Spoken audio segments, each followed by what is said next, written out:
At sa puntong ito, babalikan po natin ang kaganapan sa Philippine Arena.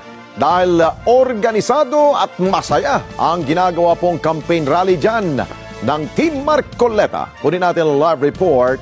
Sino ba nandun? Si Eden Santos. Eden, kumusta? Yes, Alex.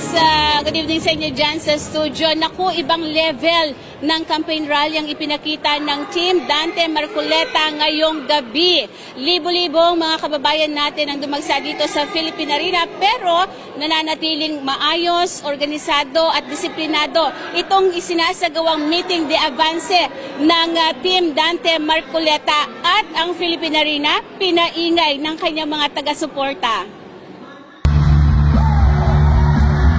Dumagundong ang ingay sa init ng suporta ng mga Pilipino kay senatorial candidate Dante Marcoleta sa campaign rally na isinagawa sa Philippine Arena sa Ciudad de Victoria sa Bocaue, Bulacan.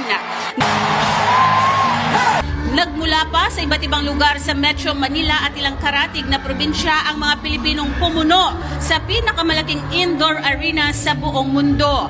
Nais ng mga ito na ipadama ang kanilang tiwala sa magagawa ni Marcoleta para sa kapakanan ng mga Pilipino. Naniniwala ang mga ito na kay Marcoleta may pag-asa. May pag-asa! Subukan natin si Marcoleta! Nakasuporta po kami dahil po sa tapang at alam po ni Senator Marcoleta kung ano ang kanyang pinaglalaban at sinasabi. Napuno rin ang Philippine Arena ng iba't ibang kulay. May puti, berde, asul, pula, kahel at iba pa. Patunay na nagmula sa iba't ibang partido politikal ang mga sumusuporta kay Marcoleta.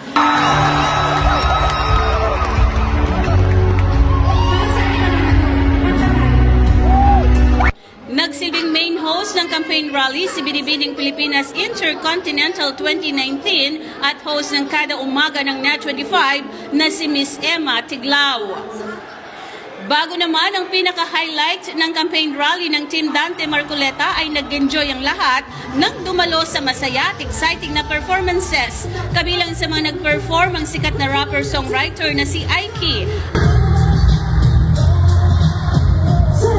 actor at host na si John Lucas, kumapit ka sa akin nagpakaba naman at talagang napapasigaw pa ang mga tao sa ipinakitang galing ng isa sa Velasco Brothers at iba pa.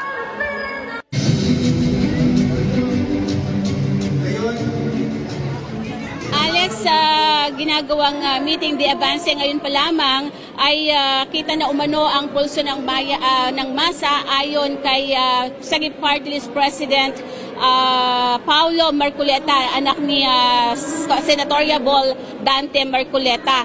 Sinabi dito na gumaganda na yung ranking ni Kong Dante Marcoleta sa mga survey.